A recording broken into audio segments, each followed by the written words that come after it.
Hey everyone, I hope you're doing good. Welcome back to the channel.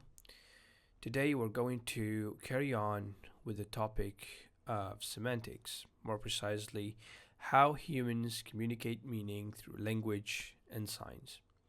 So, if you ever wondered how a simple word, a red flag, or even smoke can carry so much meaning, stick around and I'll try to break it down for you. Let's start with semantics. What is it? Semantics, like I mentioned in the previous video, is the study of meaning in language. It focuses on how we use words and sentences to communicate ideas. But here's the twist, this is just a small part of a much bigger picture, which is understanding meaning in general. If you think about it, humans have this incredible ability to use signs, not just words, but also gestures, symbols, and even natural phenomena in order to convey meaning. Let me give you some examples. If you see vultures circling in the sky, that probably means there is a dead animal nearby. If you have a high fever, it means someone has a virus. And a red flag at the beach, it means it's dangerous to swim. If you see how these different things, vultures, temperatures, and flags communicate meaning, that's the power of signs. Now, here's where it gets interesting. Linguistic meaning, which is what we study in semantics, is just one part of a larger field called semiotics. Semiotics is the study of all kinds of signs and symbols and how they create meaning. The great scholar Ferdinand de Saussure said that a sign has two parts. I've already explained this in the previous videos I've already posted. The two signs are the signifier and the signified. To refresh your memory, the signifier is the form of the sign like a word or a symbol. Signified, it means the concept or the idea it represents. And if we take another brilliant thinker, Charles Sanders Peirce, he gave us a way to classify things into three categories. We have icons, indexes, and symbols. The first one, icons resemble what they represent. A portrait, for example. It looks like the person it depicts. Indexes, these are directly connected to what they signify. For instance, smoke is an index of fire. It means it is directly linked or connected to what they mean or what they signify. The third one is symbols. They are basically arbitrary and rely on convention. And the best example to provide here is the notion of words. They only mean something because we agree they do.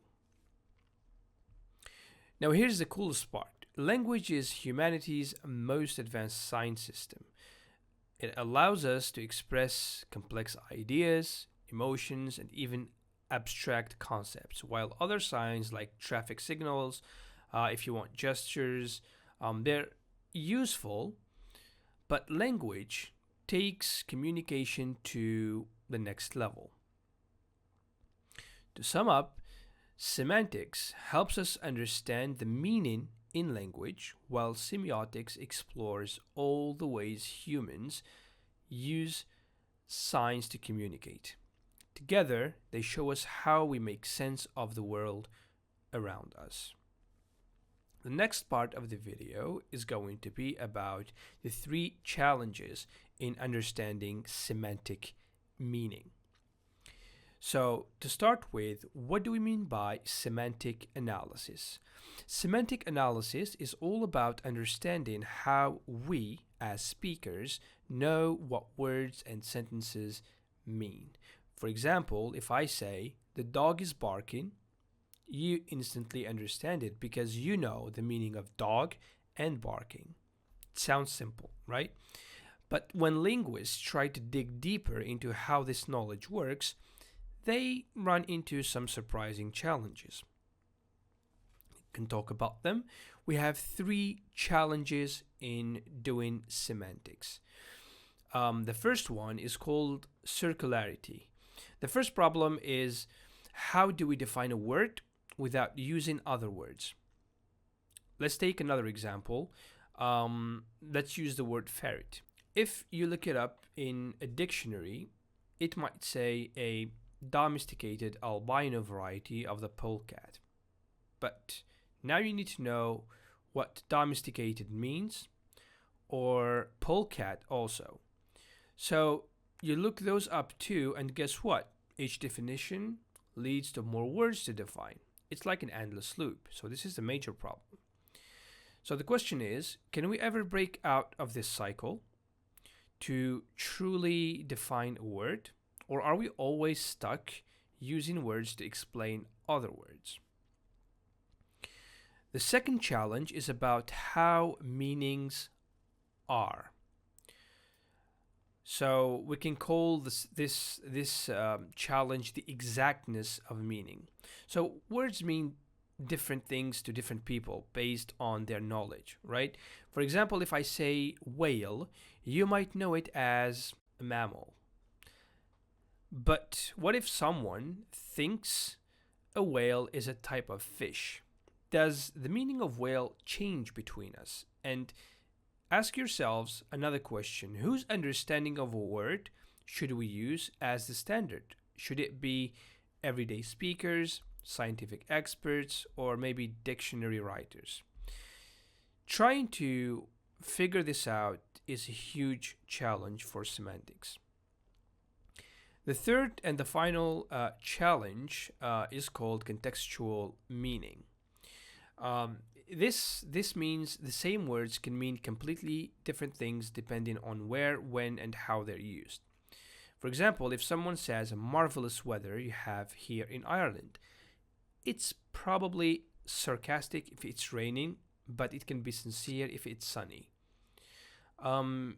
Or the phrase he's dying, it could mean someone is seriously ill, they're about to die, or it could be someone is laughing out loud about a joke that a comedian said on stage.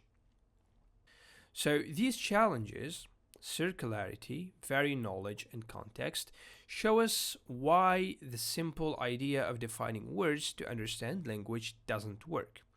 Semantics is much more complex than just attaching definitions to words and combining them into sentences, right?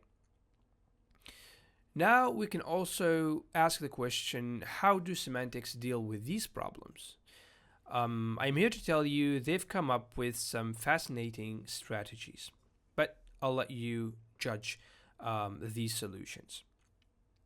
The first one, or the first strategy, is called meta-language.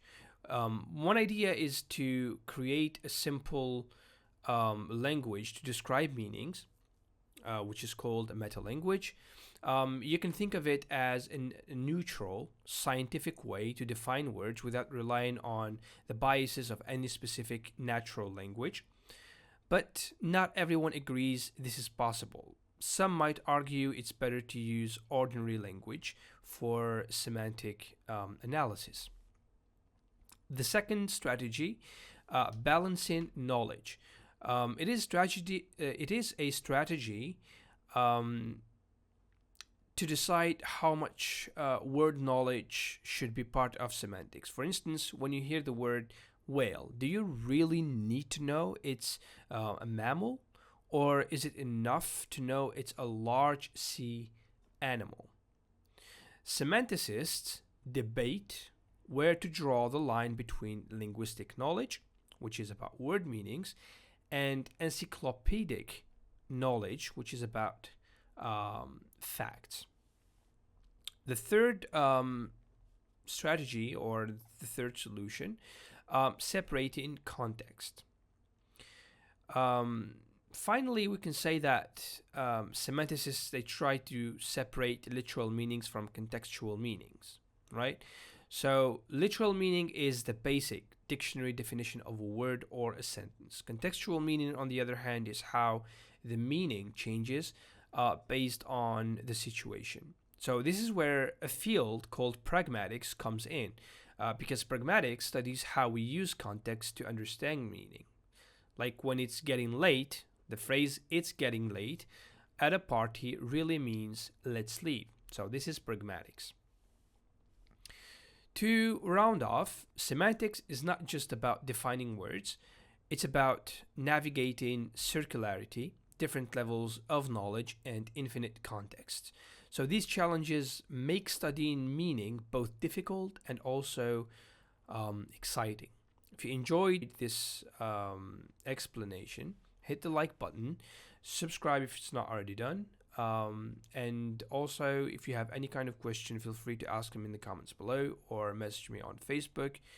I will answer you as soon as I see your message. With that being said, I'll tell you, see you in the next video. Peace.